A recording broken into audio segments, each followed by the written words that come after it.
Is there anything that you're looking to accomplish here in the next 12 months? Yeah, we got a lot actually. So within our brokerage, looking to double the headcount. We're right around 75 agents or so right now. So we're looking to double headcount. We're looking to add another 4 offices, community offices, which are different from corporate offices. But we're opening a lot of stuff. Our property management division is ready to be the switch turned on that. So we're going to start managing as well, which on the residential side is scary for a lot of residential brokerages. Most of us don't do that. And so because we have a lot of agents in our brokerage that deal with investors, they're always asking us to manage. And I figured maybe that's the time to do that. So we're going to be starting that. And, we're pretty excited. We got some behind the scenes proprietary systems that we're creating, some lead gen systems. We all get leads from the same ponds. But we got, stuff like that, trying to grow our team, trying to get more efficient. As we move and we grow, we're realizing where to trim the fat on the processes and the internal systems, and just get better. To be honest with you, keep recruiting and be good stewards of the industry. Leave it the way we found it. Yeah, I love that. Yeah. Any 5-year goals? Any 5-year plans?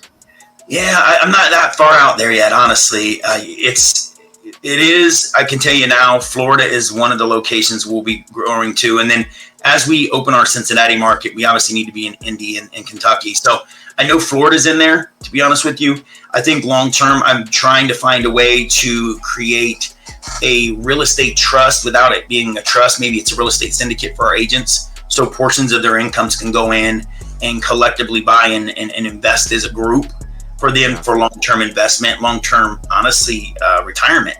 So we're looking into that, talking to a couple, experts in that field to figure out how to do that. And obviously sharing all revenues with the agents. We all work in the same direction. Why shouldn't we all share from the same pie? Yeah. I think we are in a moment of time, maybe over the next 5 years where there's going to be a lot of, 5 to 10 years where there's going to be a lot of changes from the brokerage standpoint to the value to the agents. When I got in, it was teams and leads, that was the thing, and then it was for a hot second, you got TCs are being provided, and now it's like, you got the rev share, you have profit share, I love where your mind's going. And I know there's a team out in Colorado that does it the same way of, hey, let's take a piece of your pie and a piece of the company side of the pie, put it into an account. And if you want to buy investment properties, a watered down 401k, but to match, right, to go and then buy an investment property. And I don't know if the big companies are obviously going to be able to pivot and do anything like that. But I think, the small independents like yourself, like that's the value add that agents are going to get moving forward. It's not going to be leads and splits. It's going to be, how else are you going to be able to bring me value? Personal assistance, covering, childcare expenses and those types of things. No, I agree. And the margins on the brokerage level is so small on the brokerage level for almost every brokerage in the country. And I shouldn't speak for everyone, but I know enough now to know the margins are small. Yeah. See, there has to be a value add. Are you going to help me long term with my investment strategy? I think leads will be one of them too. And I'll tell you why, because I think a lot of agents are fearful of the prospecting side of it. So I think the brokerage that can truly feed their team, the splits don't apply anymore, because if I give you $1 million in income, why do you care if it's a 50-50 split or not?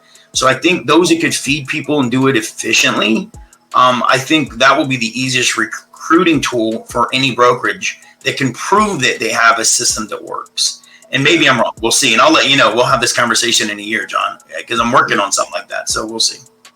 No, I mean, at the end of the day, if you have an opportunity where you're handed essentially money. Yeah. Right. And I think that's the biggest thing that agents get wrong. Like, they always look at the split, but they don't look at the $10,000 lead that turns into multi-million dollars later down the road. And I always tell this to agents: are you in this for 1 year, or are you in this for a career? Because it shouldn't matter about this one deal and the cost of this deal. That's called the cost of acquisition, right? And so your job is to get referrals off of this person and then to help them when they sell, buy, and down the road. So I think that's the biggest thing. If I could change anything of our industry, is agents always chasing the highest and best split, because it's not, for some people it is that, right? But depending on where they're at in their business. But for the high majority, it's not that. Agreed. Like the commission splits aren't as important as people think they are. And honestly, and we're aggressive. Most brokerages have their plans or whatever it is. Most of us are all pretty aggressive with our splits. Training too. I think a lot of people they think they want training, but then they want it for free. And I'm like, well, you got to pay for it along the way. So what is that? Is it the split, monthly fee, whatever that is? But I think a lot of agents they say they want the training, but until they're required to do the training, I think there's also a missing there a little bit. But yeah, we'll see. Yeah. What's a legacy goal for you? Honestly, I got a lot. I mean, on the brokerage level, I kind of want to see this thing get large. I see this, and not to really go down the road, but there was a local brokerage here called HER Realtors, and they had the senior, that family, Harley Senior, was well known. He was really, really looked upon as one of the Mount Rushmores of Central Ohio's real estate.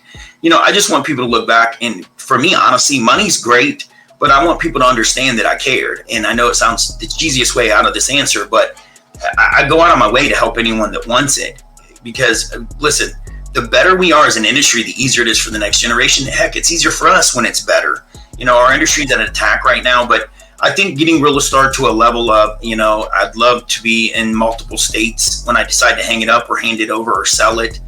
I personally own an investment company because that's what I did starting this. So, we buy homes around, Ohio, and businesses. I just want anyone that knows of me to know that I was one of the good guys. And I think that's, without sounding cheesy, I think that's what I'm kind of hoping for.